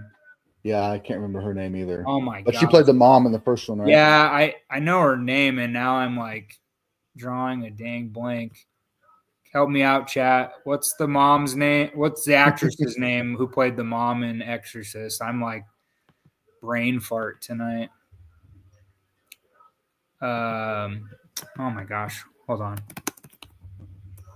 Once I see it, I'm gonna be so mad because I was Ellen Burstyn. Ellen Burstyn. Jeez, I was just talking about her. Like, I'm starting to lose my. Okay, cool. Yeah, You're getting old, man. You're getting old. I know. Well, it's so funny. So like, I think when I worked at the video store, obviously we talked about movies every day, and we watched Yeah. movies in the store every day, and then like a couple years after I left that and started working at a bank or just a job that wasn't the video store, I think like every once in a while it's crazy. I'll be talking about an actor, an actress, or a movie or whatever, and then a week later I'll talk about the same thing to someone else and I don't remember for the life of me. It's crazy. And then I'll see it and I'm like, I literally was just talking about this. But anyway, yeah, she had I'm surprised they got her to come back for Exorcist Believer because she went through hell on the like literal hell. Like they broke her back with that scene where Reagan hits her and she gets thrown back into the wall. They like act like William Friedkin he told her, he's like, we're gonna do this for real. So they had 2 guys outside of the room with a rope and they like full force yanked her tiny body and like she like messed up her back like for the rest of her life, like on that movie, which is nuts. So the lengths they went to make a practical effect as real as possible. As real as possible. Nuts. Yeah. Well, I think there's slasher films don't really have a whole lot of things that people are scared of. I mean, you're not really scared of a menacing hockey mask wearing guy coming after you. Like that's not relatable as much as people that are very religious get really tied up into that. Yeah. And when you start playing with the lines of what's real and what's make believe and what's Hollywood and what's retelling the truth, people get a little bit more sensitive to that. Not to mention the fact that you look at it and they're like based off a true story. You're just like speaking of, we've got The Conjuring Last Rites dropping later this year too, which is also based off of the journals of this couple who are exorcists that are in real life exorcists. So that is one of the ones that we're looking forward to watching too. But it was funny because my wife is not a horror, like she doesn't choose horror as her movie of choice or her style of choice or genre of choice. And we were just sitting about like watching, getting ready to pick something on a Saturday. And she just says, how about we watch The Conjuring? And I was like, who are you? What's going on? And I was like, yes. And so I went on Fandango at home and purchased the entire set of all the Conjuring, Annabelle, the Conjureverse, as you say. And so we've watched all of them except for Curse of La Llorona. And I don't think we've watched Conjuring 3. I've watched it, but I don't think we watched it together. So we're going to be rewatching The Conjuring 1 through 3 for the 4th one coming out. Nice. To kind of gear up for it. Then we'll drop the podcast that Monday and hear us talking about all the scary moments. But I mean, that's a movie that scared me. The first Conjuring movie. Oh, it's so well made. Yeah. So well made. Yeah, no, I think same as you. I I don't think I've seen. There's a few of the in the universe I haven't seen. I haven't seen the Curse of Yorna. I haven't seen. Well, there's like 4 Annabelles, or at least I've 3. only seen. I think the first. I think I saw the first 2 Annabelles. And then there's the Nun. I still, you know what? And I don't have anything. I think the Nun looks really cool, but I have still not. Every time I put the first one on, I always fall asleep for some reason. Like I put it on late at night, and then I'm like, not that I'm not interested, but I'm so Sure, it's tired. just you're so tired. Yeah, Yeah, same thing. But yeah. But yeah, I the new trailer dropped for the 4th one, and I mean, the first 2 are so well made. I mean, James Wan. Mhm. I really hope James. I know he produces horror movies still, but like he's producing the 4th Conjuring too. But I just wish he would get back to doing what he does best, because like that man, his directing is just so Yeah. good. I mean, his writing's good too. He's just like, but I get it. You know, you got to go where the money is. Obviously, if you make $1 billion comic book film and then make a sequel, like you're gonna go do that, or a sequel to a billions of dollars Fast and the Furious franchise. Like you're gonna go do that and take the money. I would too, but I just wish he would get back. And Little Mermaid. Oh, I'm sorry. I meant Aquaman. My bad. Yeah. Yeah. I still haven't even seen the second one. Yeah, it's I heard it's it was fine. not great, but I don't know, man. I don't know. It was like Jason Momoa picked a way to play Aquaman in the first one and in Justice League, and then in Aquaman 2 he decided he's going to play a completely different version, a completely different, like, goofy character. It was kind of like Thor: Love and Thunder, like just leaned too far into the goofy, and it just lost. You lose a little bit of that. Like, I get it. Like, we want to have some humor, but like you're leaning too far that way. It needs to have some groundedness to it. I don't get why that, because that exactly what you just said. Thor: Love and Thunder, like that movie. I mean, it wasn't bad by any means, but like, sure. I mean, how amazing! Like Thor Ragnarok is on most people's top 3 Marvel movie. I mean, it's definitely in my top 5 for sure. But it's just so good. And then we were all so excited, and then they got Christian Bale to come back to a comic book film when he said he would never do one, and he looked really cool. But he's Gore the God Butcher, and how many people did he kill in that movie? None. Right. I think he killed one person, and it wasn't even a god or a goddess. So anyway, that was a big letdown. But and I love Taika Waititi. Like that dude's awesome. Yeah. But yeah, absolutely. Yeah. Are you at 1 hour? Up on the I'm at I got another ad. I'm at 57 minutes. All right, I'm right at 1 hour right this second. All right, I'm just gonna go to 1 hour here. Yeah, we've got quite a few kills. They're now searching, trying to figure out. I gotta what's going on. Caught up here on the chat. Oh yeah, Larry said Event Horizon. That's a mind messer right there. Yeah, for sure. That's a good one. I need to rewatch it. I've seen it.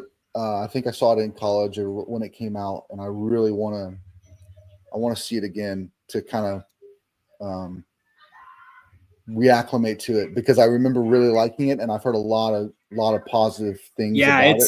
It's funny because it's one of those movies that was a slow burn. Like it came out, and I think the people who worked on it knew how awesome it was, but they didn't. I mean, it didn't get a lot. I mean, I don't think the box office did very well at all. I think home video did really good, and then now it's it's part of like Shout Factory's like Legends list, and like people love that. They love that thing. Tony, you're talking about the tsunami and Deep Impact. Have you seen The Impossible with it's like one of the first movies with Tom Holland? Yeah, Ewan McGregor, Naomi Watts. Yeah, you want to talk, that was a true story too, but you want to talk about a crazy practical effect of a thing, that the tsunami that wipes them out. It was all pretty practical. I mean, they like blew the set down with a bunch of water and mud, and that movie's nuts. Brian said, "Oh yeah, Brian. Yeah, the Nun was Bonnie Aaron. She was doing a live signing the other night on OC Celebrity. They have a lot of horror people on there. They had some Scream people. Brett Wagner was on there the other night, who's Leatherface. Nice. Alex Vincent from Child's Play. Yeah, we've got the Juan doing Creature from the Black Lagoon. Oh man, that yeah. I mean, Larry and I both we sweet. love Creature from the Black Lagoon, but like I think Larry likes him even more than I do. But yeah, we've had a few conversations where we're like, dude, that needs to happen already. Yeah, it needs to hit. I mean, they've tried to reboot that like that Universal Monsters. They're going through the second time now. Yeah, where they tried to do it back when Tom Cruise was in The Mummy and the others, but then now it's kind of like they're doing it with more the low budget, with Wolfman that just came out recently, and Invisible Man a few years before that. It's like this more low budget version of the Universal, but really solid storytelling, really solid acting, all that. So it'll be interesting to see what level they go with the Creature from the Black Lagoon. Well, I think I don't want to say they did it wrong, but they obviously didn't execute it correctly. But like, I get what they were trying to do. Like, there's nobody bigger than Tom Cruise. So, of course, like, let's do The Mummy first. We'll do Tom Cruise. Like, he's a huge star. We'll do this. But it's like almost like they didn't do it as a horror, Universal horror movie. They did it as like, action, yeah, a Tom Cruise movie, but with like horror elements in it, and it's just weird. I don't know, but hopefully that doesn't deter them. Like what you just said, Lee Winnall doing those. I mean, Invisible Man. I haven't seen Wolfman. I heard it was awesome, but Invisible Man, talk about awesome practical effects. That was so good. Yeah, for sure. My brother said Thor: Love and Thunder brought the goat scenes at least. Oh man, I know. I was thinking about that. I was like talking about over the top. It's like that goat just kept going every time. Is that Ivan? Thanks for joining, Ivan. What's up, Ivan? Michael Myers, man. I mean, he's the OG, bro. He's the OG. We did our Icons of Horror, and he was the one that kind of kicked all this off, for both of us. Halloween, Nightmare on Elm Street, Friday the 13th, and Scream those are my like iconic Mount Rushmore of horror icons. And I think Michael Myers, the original, is so great, just mind blowing, so revolutionary with how it put the story. What it showed cinematography wise is just so great.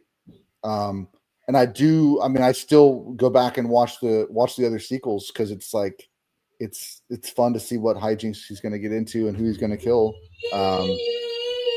We did talk a little bit earlier. I like the reboot where they kind of brought it back.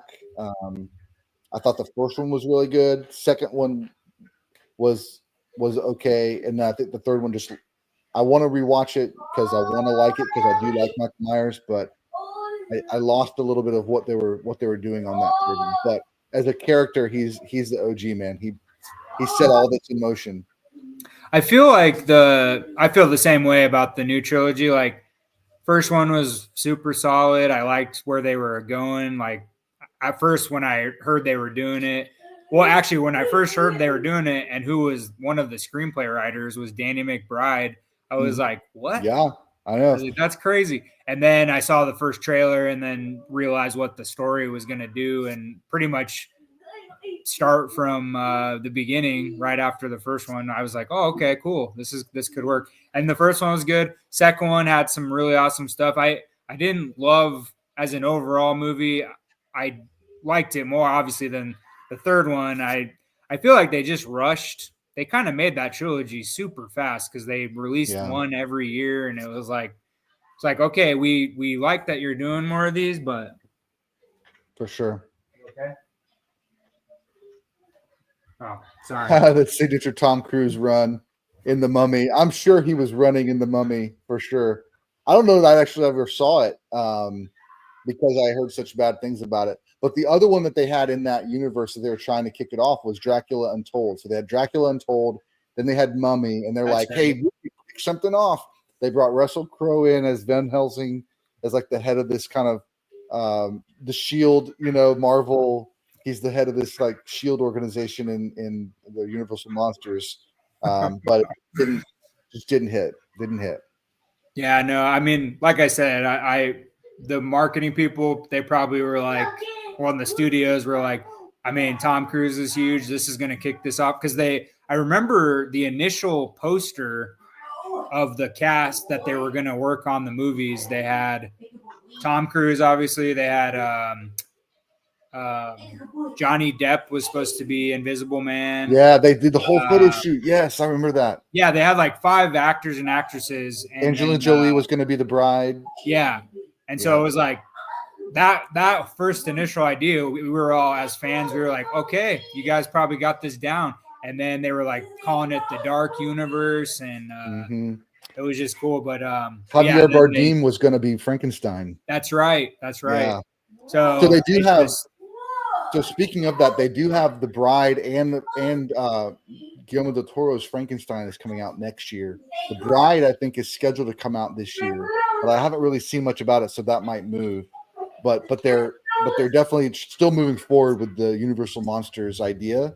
So it'll be interesting to see if they can pull it off this time, though. Yeah, no, I mean, they're like you said, we're talking about the indie style of doing them. I think they're realizing that's more profitable, but it's also if we can get people who are creative like Lee Whannell and James Wan, even though James Wan's getting like big budget films, he started as like pretty much an indie director. Yep. I mean, look what he did with Saw. Like people, I mean, that blew people's minds. They were like, I think they made it on a $10 million budget or less than that. And yeah, and it originally wasn't even rated R. It was.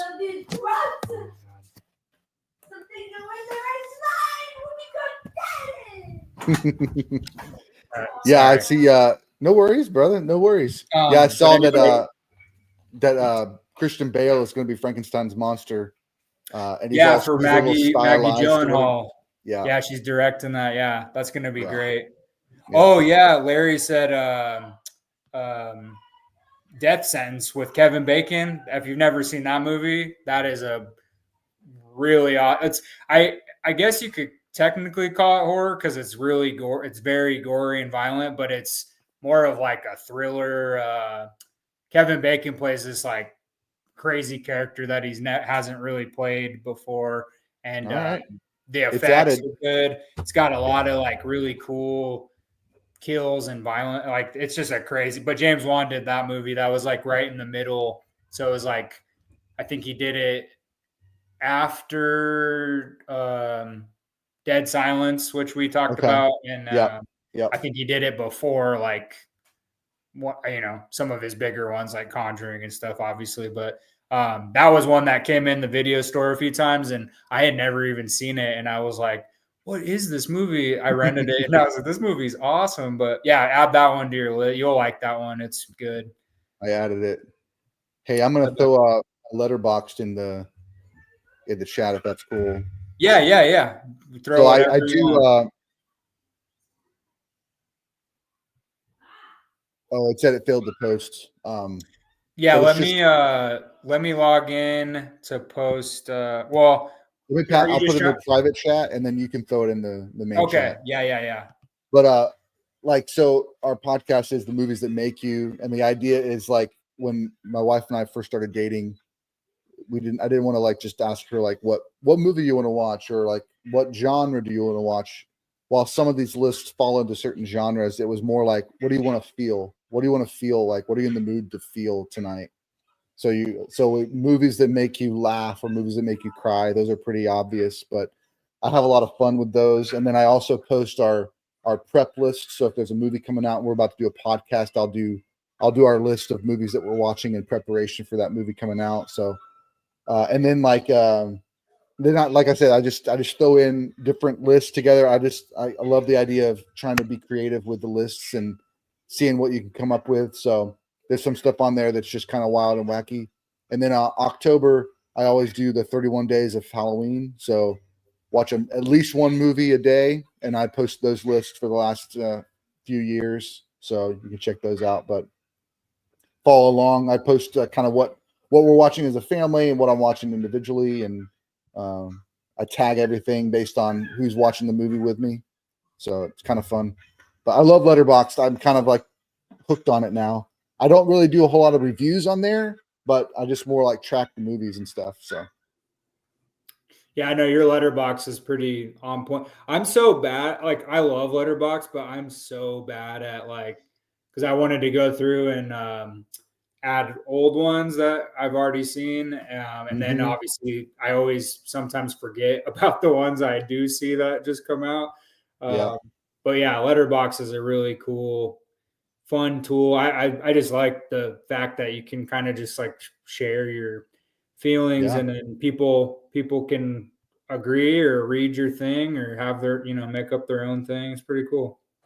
Yeah, it's I actually geeked out and went back on my Fandango, on my AMC, on my Instagram, and I found like every movie I've seen that I've ever gone to, I tried that I could find evidence for. I logged it for like the last however many years to try and, because there's just something for me about like, I know I've seen The Matrix a ton of times, but I don't have everyone tracked. And it's like, man, I wish I wonder how many times I've seen it. It's just kind of a cool thing to go like, how many times have you seen that movie? I can jump on there and check it out. But from this point on, I'm definitely going to have it on there. Yeah, Matrix is awesome. Yeah, I know that's one of your all-time favorites.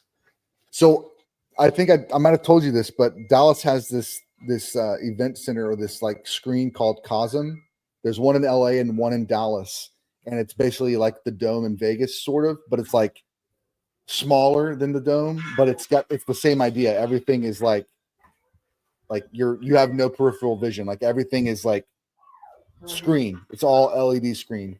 And so they do a lot of sports events there, and they do some Cirque du Soleil stuff, and they do some nature things, and that's cool. But they just announced last week that they're showing The Matrix in this format. And so while they'll have like the movie screen on the LED, the set and everything expands beyond you. So you're sitting in the dojo fight. You're sitting in the dojo with them as they're doing the fight. Like, so it's like the entire thing is, so that's something I bought with my birthday money. Nice. So my brother was asking, is that the thing that people have been showing where you watch games and stuff? Yeah. Yep. Yeah, that thing that's pretty cool. Yes, the Matrix game, dude. I had all of them. Yes, Tony. Enter the Matrix was great. Enter the Matrix, I like the Path of Neo. And then I played the Matrix Online for about a year and a half, which was like a continuation of the story beyond the original 3 films.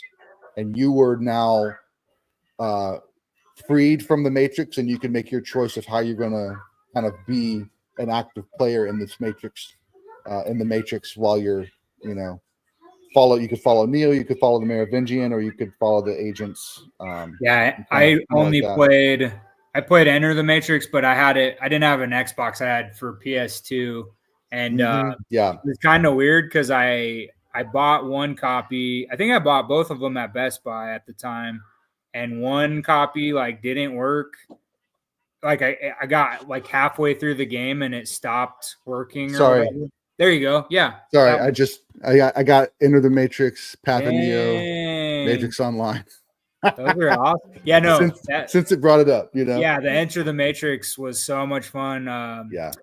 But it was weird because I don't know if it was my PS2 or what, but the same level on Enter the Matrix, I bought 2 different copies of the game and it wouldn't let me go past one level. So I got like a quarter or halfway through the game and then I couldn't go any further. So I had the game still, but I just never got to finish it, which I was disappointed. But yeah, talk about a fun. I even like got some of the like cheat codes to do just to make your stuff like last longer. So like you could slow everything down. It was so much fun. Yeah, that was, and I think like you think about like what Marvel's doing now with like a shared universe and everything from the comics to the movies to the TV shows all being in the same world. Like that's what they dreamed in those movies. Yeah. You know, after the first one and they came out with the second one, they did the comics, they did the animatrix, they did the video games, and they're trying to tell an expanded universe story before we even knew what an expanded universe was. So I give them a lot of credit for that. I think it, you know, they were really thinking outside the box for sure.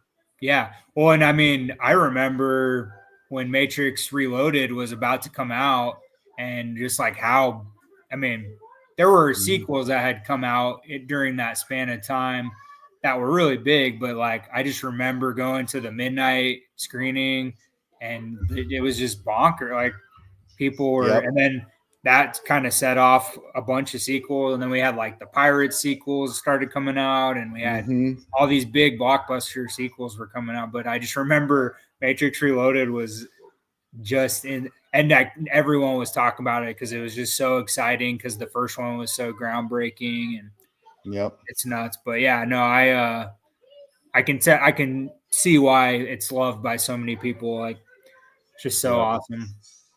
If anybody is a big fan of the Matrix, I did 3 episodes last year on the Matrix. Yeah, I did one for the anniversary. I did one because I watched it with my son, and then I talked about it once for Father's Day because it's my favorite movie of all time. So, but yeah.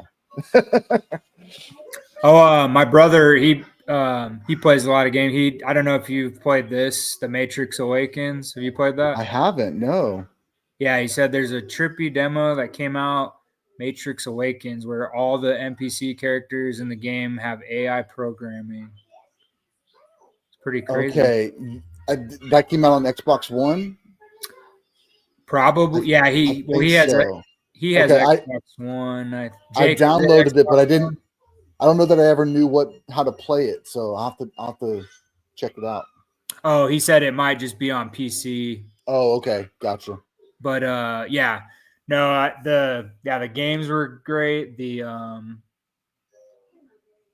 you have that? Larry asked, did you have that building box set for the Matrix, or have you seen that? I haven't seen the building box set. What I did buy a whole bunch of, and I sold them. I'm so mad at myself. Seth MacFarlane, no, not Seth MacFarlane. What's the guy's name? Todd McFarlane came out with a whole series, 2 different series, one for the original films and one for the sequels of his in his world. And I bought every one of them, and it was crazy because I got them at a KB Toys. Anybody remember KB Toys? Oh my God, KB Toys. They had them on sale, and they were marked down to like $1 because no kid's gonna buy this thing. It's not for a kid, but they didn't know how to sell them at that point because we didn't have that section in Target, you know, and we didn't have the GameStop selling the figurines yet. I mean, it was like so early in that, and I saw totally. I mean, I got all of them. They had the Mifune in the big mech suit, so I had that. I had the Sentinel, like all bent around, and I had like 3 different Neos. I had the lobby scene from Reloaded, not the one from the first one, but the one where they're in that staircase scene, and it had like all the characters that they were fighting, and had Neo like in the air, like it was just so great. And I was trying to, I don't know, man, I was trying to grow up a little bit, and I gave them away. And I'm like, man, what was I thinking? I mean, I've had a few figures like that too, but especially those early McFarlane, like before McFarlane Toys is huge now, but like back in the early days when he was starting to do figures, like, man, there's some that I see online. I've never seen him in person, but there's a Tim Curry Legend, like the demon from Legend. Oh wow. There's a figure that McFarlane made, and it is the coolest figure. I've never seen it in person. But it came out when he first started the toy line, and I Yeah. think the cheapest one on eBay now in the package is like $200-300. But Yeah. it is beautiful. Oh, and for all of you who are Amazing. watching the big reveal, Yep. Jason, his mother, is the killer. Yep. I And just hit 122. yeah, I'm at 121. So I Nice. keep mine must be getting more ads because I think I got like 3 ads in the last 30 Yeah. minutes. But anyway, Yeah, I own it, so I'm just streaming it. But that's cool. yeah, I mean these are kind of fun. You can kind of watch whatever, but Mm-hmm. we did have a big part of the movie just now. So Oh no. No, Tony, that's so sad, bro. That's what so happened? sad. His stepmom gave all his toys away while he was visiting his grandparents. Oh, oh, and then took to the kid's house that was playing with him. Oh, that's the worst. That's Man, the worst. I Oh, don't know. I'm sorry, Tony. Yeah, Tony, that sucks, brother. I would have just found the nearest bridge for sure. Man, that's crazy. I thought it was bad. My mom got rid of her record collection. I was like, vinyl's coming back. I want to get all these records. Like, oh, I gave them the Goodwill. No. Oh yeah, some of those older vinyls for sure. That Yeah. You can't find them anywhere. Wow. That's crazy. Oh, Ivan asked, what do you think of the Eternata? I do not know what that is. I'll have to look that up. Here, let me do. I'm curious now. Yeah. Ooh, okay. That looks interesting. Looks like it's a Netflix film. Oh, okay. Oh, Larry said he said sorry. The box set I was talking about was a bust of Neo and it was shelf stacked DVDs. Yeah. I do. I remember seeing that. Yeah. I saw that. No, I don't have that. I do have it in every version though. I've got it in. It was the first DVD I bought. It was the first Blu-ray I bought. I've got the Blu-ray box set. I now have. Well, actually, I tried to get the 4K Blu-ray, but my player wouldn't play the first movie in the 4K version, so I sent it back to Amazon. Now I think it was my player, not the disc, because my Xbox One doesn't always like the 4K Blu-rays for some reason. Right out of the box, and they don't play. So I'm gonna have to get a standalone 4K player to do some of those movies. But yeah, definitely. I mean, it's just so great. Yeah, I've had a few. I don't know if any of you in the chat have done this with your favorite movies, but I've had a couple movies where I bought multiple, like different variations, like a different case. Halloween, I got rid of a couple at the video store, but at one time I had like 5 or 6 different cases of Halloween. Like I have the DVDs, Blu-ray. I had the made for TV DVD that they released of Halloween that they took out. I want to say they took out like probably 15 or 20 minutes. They took out parts of it that were on TV, and then they added. It's the only version that has an extra like 15 minutes, I think, that they added for made for TV. But I think I still have that one, but they never made it on Blu-ray. It's just on DVD. But I'm sure the Blu-ray has like deleted scenes or something. But oh man, Tony just got that's kicked amazing. down. Oh yeah, I saw that. Yeah, jeez, man, your family was like, "Hey, bud, you like this stuff?" Sorry, poor Tony. Yeah, I've got the Xbox One. I've got both actually.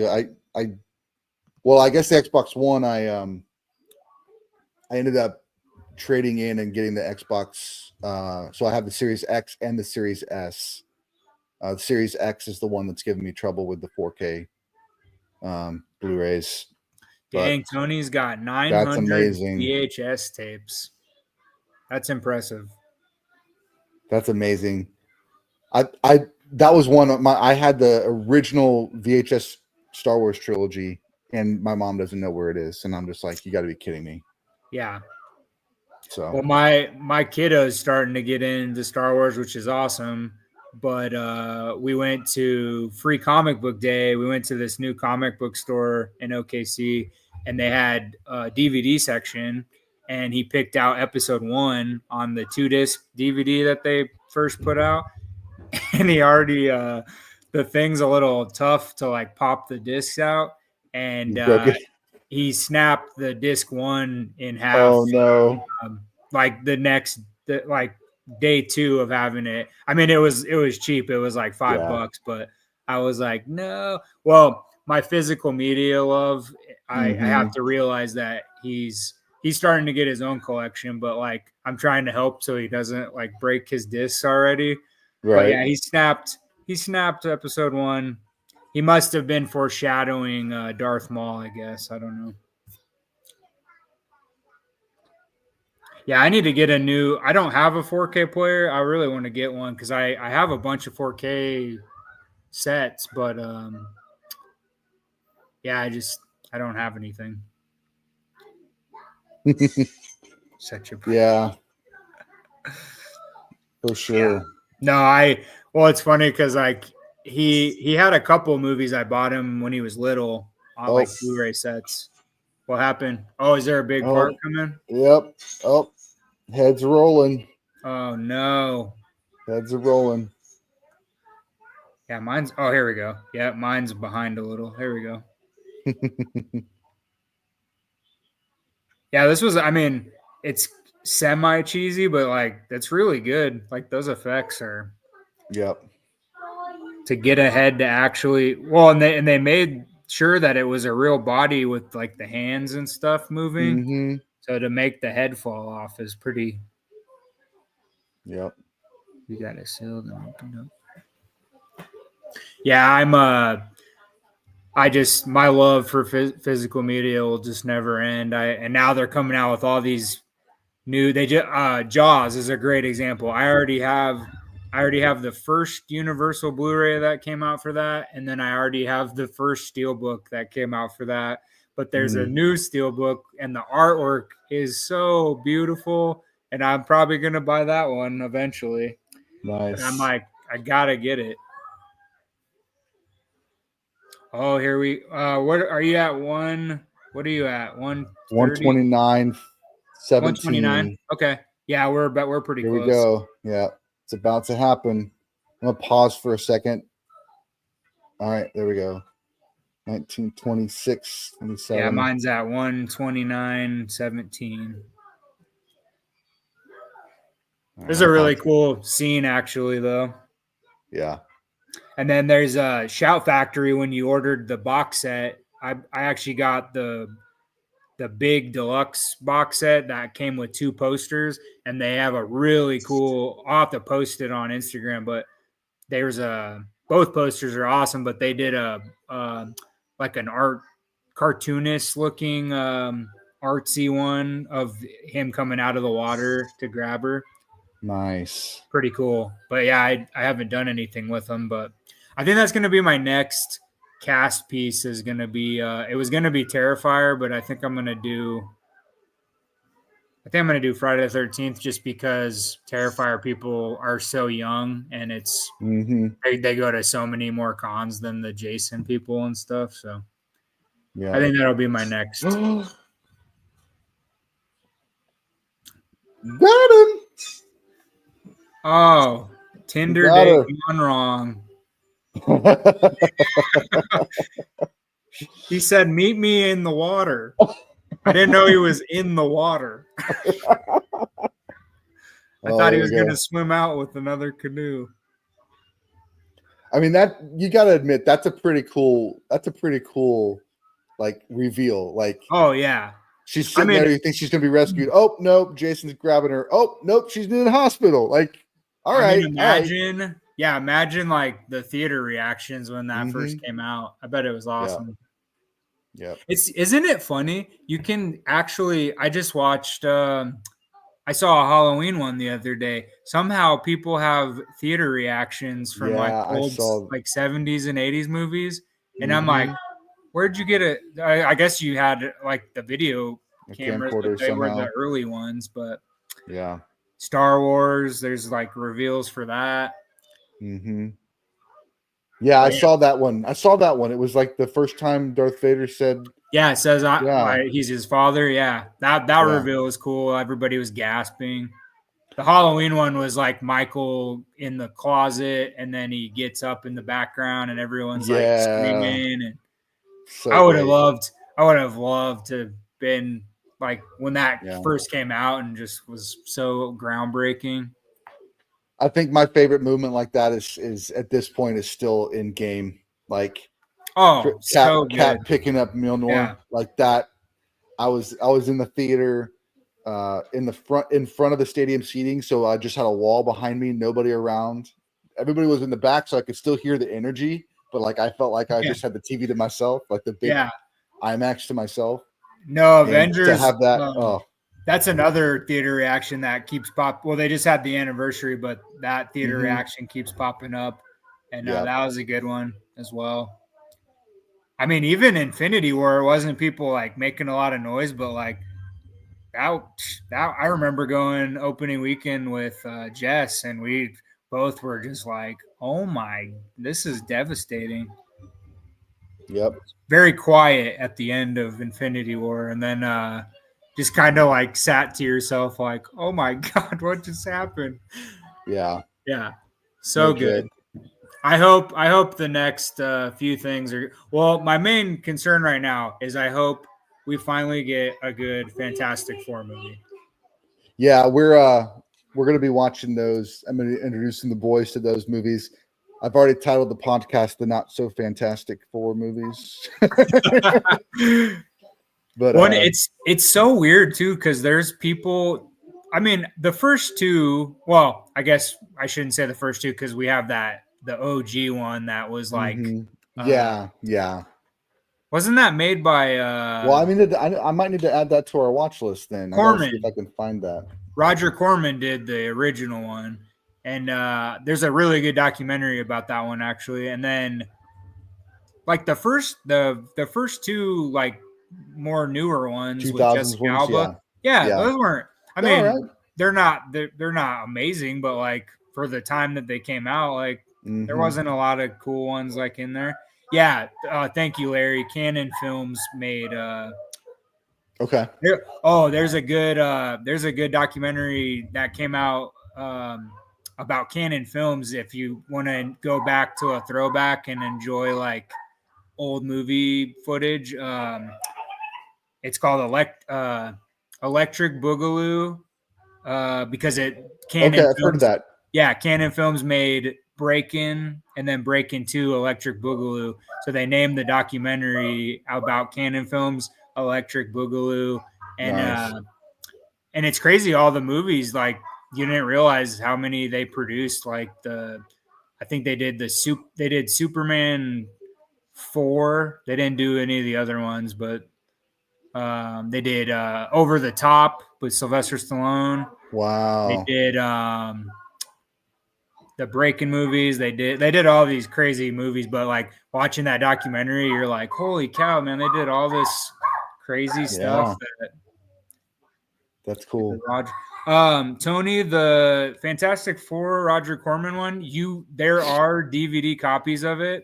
Okay. It's not, I don't believe it ever officially got released. So for a long time, it was like a bootleg DVD copy that people were watching.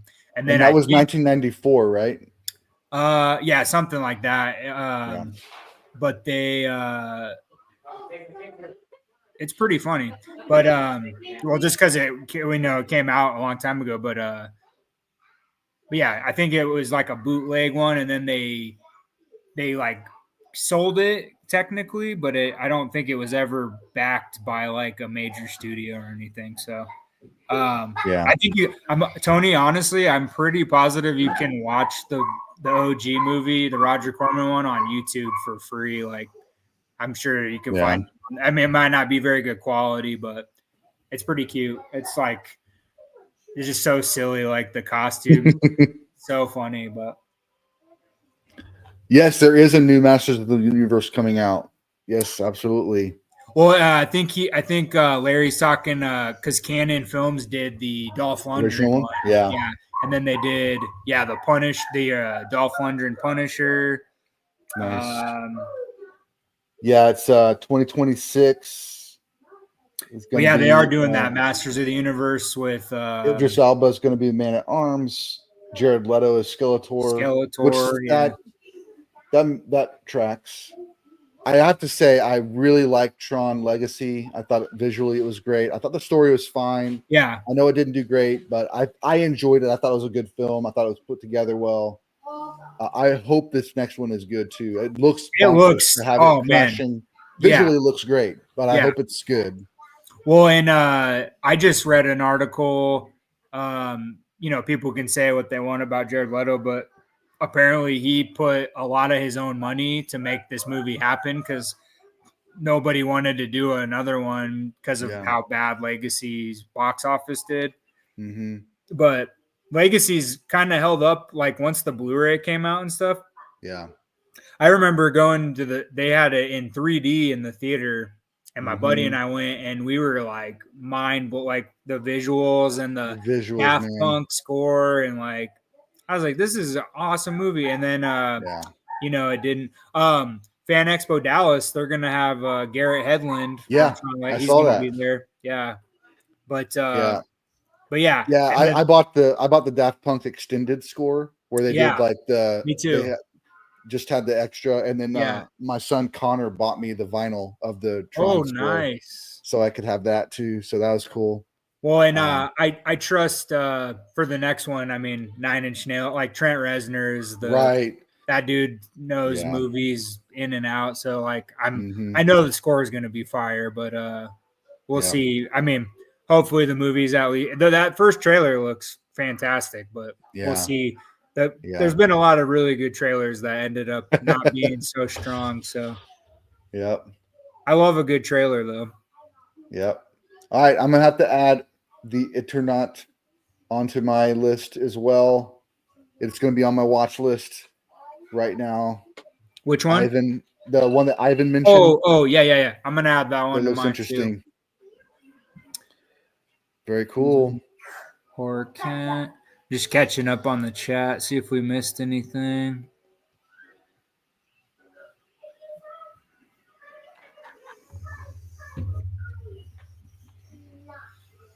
Oh wow, mine just like went straight into part 2. Oh, okay. I think they have all the Friday the 13th on Pluto right now. That's cool. Yeah, no, they're Tony knows the 9 Inch Nails drummer. What's that? Of course he does. Tony knows the 9 Inch Nails drummer. Yeah, that's Tony's amazing. Full of that dude's got some great stories. Yeah. Jake said mine went right into Family Feud. Survey says. Oh my god, that's amazing.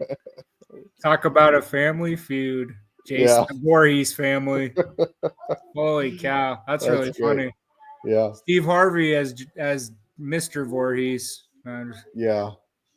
That's amazing. Cool, man.